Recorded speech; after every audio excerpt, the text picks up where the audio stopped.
अस्सलाम वालेकुम रहमतुल्लाहि वबरकातुहू। इसराइल पर ईरान ने इस वक्त बहुत बड़ा हमला कर दिया है। बैलिस्टिक मिसाइल सीधे तिल अबीब और सेंट्रल इसराइल में जाकर गिरता है। इसराइल का एयर डिफेंस सिस्टम रोकने में नाकाम रहा और ये अभी की ताज़ा तरीन अपडेट है। तकरीबन रात के 11 साढ़े 11 बजे इसराइल पर ईरान का ये हमला होता है और उसके बाद लगातार इसराइल की मीडिया में खबरें सामने आ रही है कि हैफा में आकर ख़तरनाक मिसाइल गिरा है। उसके अलावा तिल अबीब में तबाही हुई है। सेंट्रल इसराइल की तस्वीरें सामने आ रही है। उधर ईरान की मीडिया ने भी खबर शाया की है कि ईरान ने बैलिस्टिक मिसाइलों से हमला किया है इसराइल पर और ये वादे सादिक 4 की नई लहर थी जो मिसाइल से निशाना बनाया गया इसराइल को। और अब इसराइल के अखबारात ने जो खबरें शाया की है उसमें देखा जा रहा है कि लगातार तबाही हुई है, बर्बादी हुई है। टाइम्स ऑफ इसराइल की जो ताज़ा तरीन और पहली रिपोर्ट अभी सामने आई है उसके मुताबिक जो हैफा का इलाका है वहाँ सीधे ईरान का मिसाइल जाकर गिरा है एक बिल्डिंग पर। आप इन बिल्डिंगों को, इन इमारतों को देखिए और आसपास की जितनी इमारतें थी वो तमाम इमारतें डैमेज हो गई है, कोलैप्स हो गई है और तमाम लोगों को यहाँ से निकाला जा रहा है। रेस्क्यू ऑपरेशन जारी है। एक बिल्डिंग ऐसी भी है यहाँ पर जिसके नीचे काफ़ी लोग दबे हुए हैं, उनको निकालने की कोशिश की जा रही है। शदीद पाबंदियों के बावजूद टाइम्स ऑफ इसराइल ने और दूसरे अखबारात ने खबर दी है। और ठीक ये 5 अप्रैल की रिपोर्ट है, जब कह लीजिए कि 5 अप्रैल मुकम्मल हो रहा है, 6 अप्रैल शुरू होने वाला था, उसी वक्त ये खबर इसराइल से सामने आ जाती है। और तकरीबन 5 घंटे तक ईरान ने इसराइल पर कोई मिसाइल नहीं दागा था, बैलिस्टिक मिसाइल से हमला नहीं किया था। पिछली वीडियो में 24 घंटे की डिटेल्स मैंने बताई थी। उसके बाद सीधे रात के 11 बजे इसराइल से खबर सामने आ जाती है कि ईरान ने बैलिस्टिक मिसाइल से हमला किया और बैलिस्टिक मिसाइल सीधे हैफा में पूरी कॉलोनी को निशाना बना लेता है। वहाँ पर जाकर मिसाइल गिरता है। इसराइल में सायरन ज़रूर बजता है लेकिन लोगों को लग ये रहा था कि शायद आयरन डोम इस मिसाइल को रोक देगा या ये मिसाइल जो दूसरा एयर डिफेंस सिस्टम इसराइल का वो इस मिसाइल को फ़िज़ा में ही नाकाम बना देगा, लेकिन ऐसा नहीं हुआ। मिसाइल सीधे बिल्डिंग पर जाकर गिरता है और कई इमारतें उसमें कोलैप्स हो जाती है, इमारतें ज़मीन दोज़ हो गई है। फ़िलहाल खबरें सामने आ रही है कि 4 ज़ख्मी हैं और उन चारों ज़ख्मियों के सीरियस होने की खबरें सामने आ रही है। और अमूमन इसराइल का मीडिया बहुत कम नुकसान को बताता है, ज़्यादातर नुकसान को छुपाया जाता है। तो जो ताज़ा तरीन रिपोर्ट है, जो पहली रिपोर्ट है, उसमें 4 इसराइलियों के ज़ख्मी होने की खबरें सामने आ रही है। ये ताज़ा तरीन तस्वीरें हैं इसराइल की जो टाइम्स ऑफ इसराइल ने और वहाँ के कुछ ट्विटर एक्टिविस्ट ने पब्लिश की है, शायद की है। इसको आप देख सकते हैं कि किस तरह यहाँ पर ये जो पूरी बिल्डिंग है इसको मिसाइल ने जाकर हिट किया है। जो बिल्डिंग है कोलैप्स कर गई है। ये बिल्डिंग पूरा मलबे में तब्दील हो चुकी है। रेस्क्यू ऑपरेशन यहाँ पर शुरू हो रहा है। उसके बाद एक ये बिल्डिंग की आप तस्वीर देख सकते हैं, बिल्डिंग के पड़खाचे उड़ गए हैं। और पिछले 1 हफ्ता में इसराइल पर ईरान का ये बहुत ही ताकतवर और ख़तरनाक हमला माना जा रहा है कि सायरन बजता है और पूरा एयर डिफेंस सिस्टम एक्टिव था, उसके बावजूद भी बैलिस्टिक मिसाइल को नहीं रोका जा सका। ईरान ने कौन सा मिसाइल इस्तेमाल किया है इस हमले के लिए उसकी भी डिटेल सामने नहीं आई है। खुर्रमशहर 4 का इस्तेमाल किया है या फिर सिजील मिसाइल का इस्तेमाल किया है। ये ज़रूर है कि इस हमले में क्लस्टर बमों का ईरान ने इस्तेमाल नहीं किया, लेकिन जिस मिसाइल का भी इस्तेमाल किया उस मिसाइल ने भारी तबाही मचाई है। ये एमेनुअल फेबीन इसराइल का जर्नलिस्ट है और इसने ट्वीट करके कुछ तस्वीरें शेयर की है और इसने बताया है कि the building in Haifa that sustain a direct impact of an Iranian ballistic missiles is at risk of collapsing.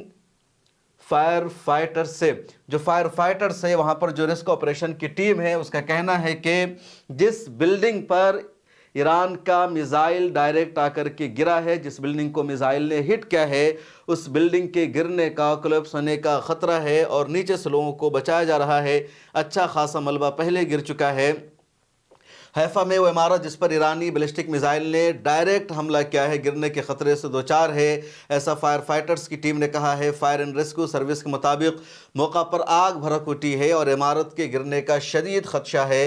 इस वाक़े में ज़ख्मी होने वाले 4 अफराद को वहाँ से मुंतकिल कर दिया गया है। फायर सर्विस का कहना है मुमकिन तौर पर मलबे तले दबे अफराद की मौजूदगी के बायस पेचीदा हालात में सर्च ऑपरेशन जारी है। यानी मलबा तले जो लोग हैं, जो बिल्डिंग के नीचे हैं, उनको निकाला जा रहा है, सर्च ऑपरेशन जारी है और अच्छे खासे लोग मलबा में दबे हुए हैं, ऐसा बताया जा रहा है। एक और रिपोर्ट सामने आई है और रिपोर्ट यह है कि इधर ईरान ने बैलिस्टिक मिसाइल से हमला किया, हैफा पर तबाही हुई और उसी वक्त हिजबुल्लाह ने भी रॉकेट से हमला कर दिया देर अल असद पर, और वहाँ भी हिजबुल्लाह के रॉकेट को रोकने में इसराइल का आयरन डोम नाकाम रहा। रॉकेट जाकर के सीधे बिल्डिंग पर गिरता है और उस बिल्डिंग को काफ़ी नुकसान पहुँचा है। ये रिपोर्ट भी इमैनुअल फेबीन ने दी है, जो इसराइल का जर्नलिस्ट है और टाइम्स ऑफ इसराइल के रिपोर्टर है। इसने लिखा कि 6 people are lightly hurt after a Hezbollah rocket launch from Lebanon struck the northern town of Deir al Asad. Medic says, जो डेरा अल असद का इलाका है वहाँ लबनान से रॉकेट फायर किया गया और 6 लोग ज़ख्मी हो गए हैं, ऐसा दावा किया जा रहा है इस जर्नलिस्ट की तरफ से। उसके अलावा एक और रिपोर्ट सामने आई है और ये रिपोर्ट भी देखिए, Sirens expected in northern southern Israel as new Iranian missile launch detected। Iran ने बैलिस्टिक मिसाइलों से आज रात में ख़तरनाक हमला शुरू कर दिया है। उमूमन पिछले एक हफ्ते से देखा जा रहा था कि ईरान बैलिस्टिक मिसाइलों से इसराइल पर हमला दिन में कर रहा था, रात में नहीं कर रहा था, लेकिन कई दिनों के बाद आज फिर रात में ईरान ने बैलिस्टिक मिसाइलों से हमला किया है और साउथ इजराइल में, उसके अलावा नॉर्थ इजराइल में, सेंट्रल इजराइल में सायरन बज रहे हैं। मिसाइल को डिटेक्ट किया गया है और इन मिसाइलों को अब इसराइल नहीं रोक पा रहा है। इसराइल का जो पूरा इंटरसेप्टर है वो तकरीबन ख़त्म हो चुका है और इजराइल पूरी कोशिश कर रहा है जंग रुक जाए। अमेरिका की तरफ से बार बार ईरान को धमकी दी जा रही है, इस जंग को रोक दो, यहीं पर हमला बंद कर दो, और ईरान अब इस जंग को रोकने के लिए तैयार नहीं है। और उसका नतीजा यह है कि इजराइल का एयर डिफेंस सिस्टम ईरान के मिसाइलों को अब रोकने में नाकाम है। कल की एक रिपोर्ट में मैंने आपको ये भी बताया था कि पिछले 37 दिनों की जंग में इसराइल का $177 बिलियन का नुकसान हो चुका है और इजराइल की मईशत पर काफ़ी असर पड़ रहा है। ये अलग बात है कि दुनिया के इकनॉमी के निज़ाम पर यहूदियों का कब्ज़ा है, दुनिया का जो माशी और इक़्तिसादी निज़ाम है वो यहूदियों के कंट्रोल में है, इसलिए इजराइल जितना चाहे ख़र्च कर दे, जितना चाहे हथियारों का इस्तेमाल कर दे, इसकी मईशत पर, इसकी इकनॉमी पर असर नहीं पड़ता। फ़ौरन अमेरिका से इसको मदद मिल जाती है, दुनिया भर के यहूदी इसराइल को मदद भेज देते हैं, लेकिन जो इंटरसेप्टर इजराइल के पास आता है वो अमेरिका से आता है और इस वक्त अमेरिका से इंटरसेप्टर इजराइल को नहीं पहुंच पा रहा है। अमेरिका तो खुद गल्फ़ के देशों को भी इंटरसेप्टर नहीं दे पा रहा है। गल्फ़ के देशों को यूक्रेन से इंटरसेप्टर लेने के लिए कहा गया है और यूक्रेन की टीम गल्फ़ के देशों में पहुंच गई है कि कैसे वो ईरान के हमलों को रोकने के लिए, इंटरसेप्ट करने के लिए सस्ता इंटरसेप्टर तैयार करे। उधर इजराइल में मिसाइलों के जो कारखाने हैं जहां इंटरसेप्टर बनते हैं वहां काम काज मुकम्मल तौर पर ठप है, कुछ भी नहीं बन पा रहा है। हालांकि ईरान के बारे में इजराइल और अमेरिका की मीडिया रिपोर्ट ज़रूर शाया कर रही है कि ईरान में जहां मिसाइल लॉन्चर पर हमला किया जाता है या मिसाइल के कारखानों पर, फैक्ट्रियों पर, मिसाइल सिटी पर अमेरिका और इसराइल का हमला होता है तो उस हमले के कुछ ही देर बाद दोबारा ईरान की आर्मी अपनी मिसाइलों को एक्टिवेट कर लेती है, फ़ाल कर लेती है, और ख़ासतौर पर पहाड़ों के नीचे जो मिसाइल सिटी ईरान ने बना रखा है उन पहाड़ों पर अगर अमेरिका बंकर बस्टर बमों का इस्तेमाल करता है, खा B-2 बम्बार से हमला करे या F-35 से या दूसरे जहाज़ों से हमला करे, तो बंकर बस्टर बमों से हमला हो जाने के बावजूद भी पहाड़ के नीचे जो मिसाइल सिटी बनी हुई है वहाँ उसके कुछ देर बाद दोबारा उन मिसाइलों को एक्टिव कर दिया जाता है, फ़ाल कर दिया जाता है और उन्हीं मिसाइलों से इसराइल पर हमला शुरू कर दिया जाता है। और आज के हमले ने डायरेक्ट हिट करके ज़बरदस्त नुकसान पहुंचाया है इसराइल को। इसके अलावा एक और ख़बर ये अल-मयादीन न्यूज़ चैनल ने शाया की है, जो लेबनान का न्यूज़ चैनल है। लेबनान में हिजबुल्लाह के जो फाइटर्स हैं, जो लड़ाके हैं, लगातार इजरायली आर्मी का पसीना छुड़ा रहे हैं, इजरायली आर्मी को पीछे हटने पर मजबूर कर रहे हैं اور جب سے گراؤنڈ انویژن شروع ہوا ہے اسرائیلی آرمی کو جتنا نقصان ہوا ہے اتنا نہیں ہوا.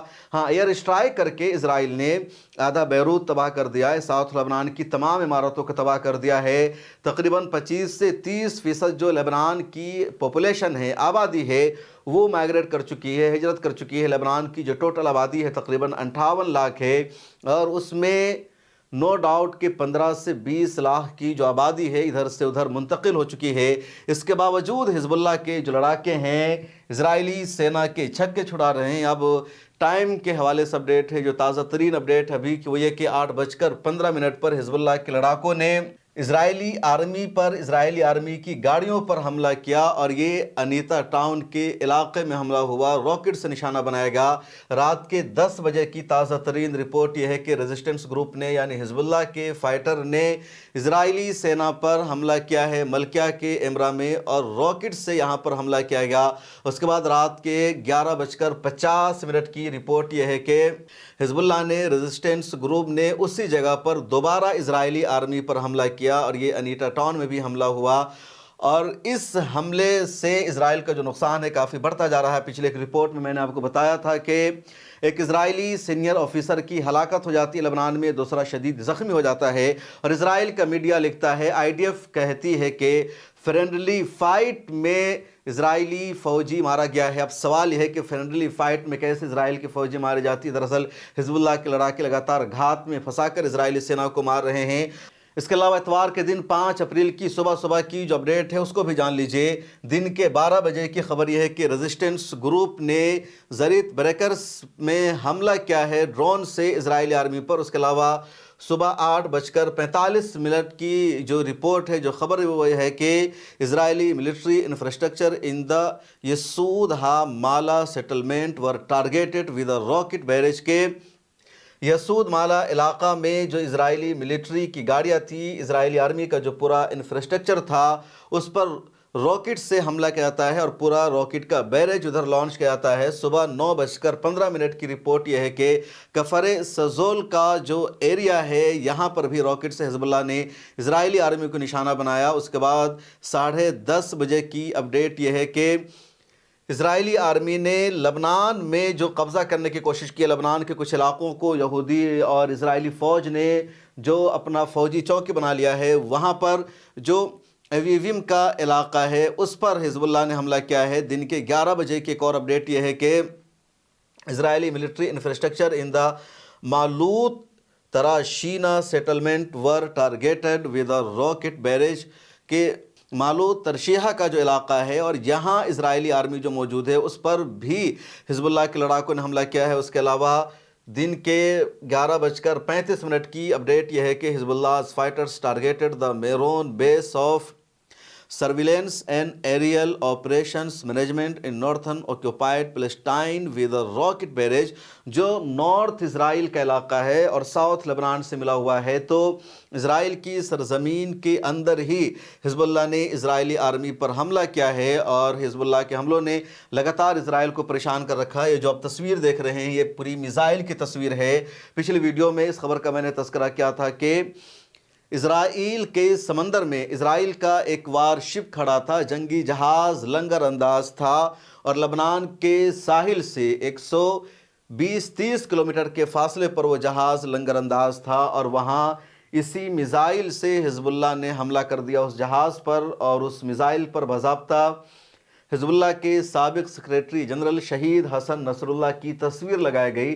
ان کا پیغام بھی یہاں پر بسم اللہ الرحمن الرحیم کے ساتھ لکھا گیا, بے اشرف الناس و اکرم الناس و اطہر الناس, کہ جو دنیا میں سب سے شریف انسان ہے, سب سے بہتر ہے, ان کے نام سے یہ حملہ کیا گیا ہے اسرائیل کے وارشپ پر لنگر انداز پر. پچھلے 37 دنوں میں ایران کو اسرائیل اور امریکہ نے زبردست نقصان پہنچایا ہے, لیکن جو اہم ترین بات ہے وہ یہ کہ ईरान, हिजबुल्लाह या यमन के हौसी पीछे नहीं हट रहे हैं, झुक नहीं रहे हैं, बल्कि इनके अंदर साबित कदमी है और इज़राइल को उसकी औकात बता रहे हैं। और यही किसी भी जंग की असल कामयाबी होती है कि आपके हौसले दुश्मन के सामने कमज़ोर नहीं पड़ते हैं, आप हिम्मत नहीं हारते हैं, आपके अंदर साबित कदमी बाकी रहती है।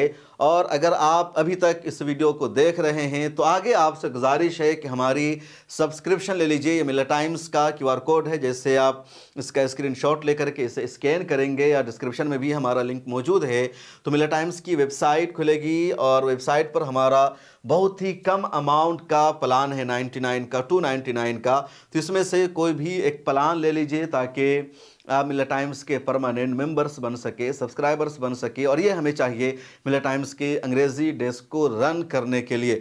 तो प्लीज़ आप सब्सक्रिप्शन ले सकते हैं, इसमें से किसी एक पर टिक कर लीजिए। उसके बाद यहाँ पर अपना नाम लिख लीजिए, ईमेल आईडी, फ़ोन नंबर डालिए, इस पर टिक कर दीजिए, सब्सक्राइब नाउ पर क्लिक कीजिए। गूगल पे, फ़ोन पे, जो भी UPI ऐप आपके मोबाइल में है वो आएगा, उस पर क्लिक कीजिए और पेमेंट हो जाएगी। तो इस तरह आपसे गुजारिश है, प्लीज़ मिल्ला टाइम्स की मेंबरशिप ले लीजिए। मुझे दीजिए इजाज़त, फिर मिलते हैं अगली वीडियो में। अल्लाह हाफिज़।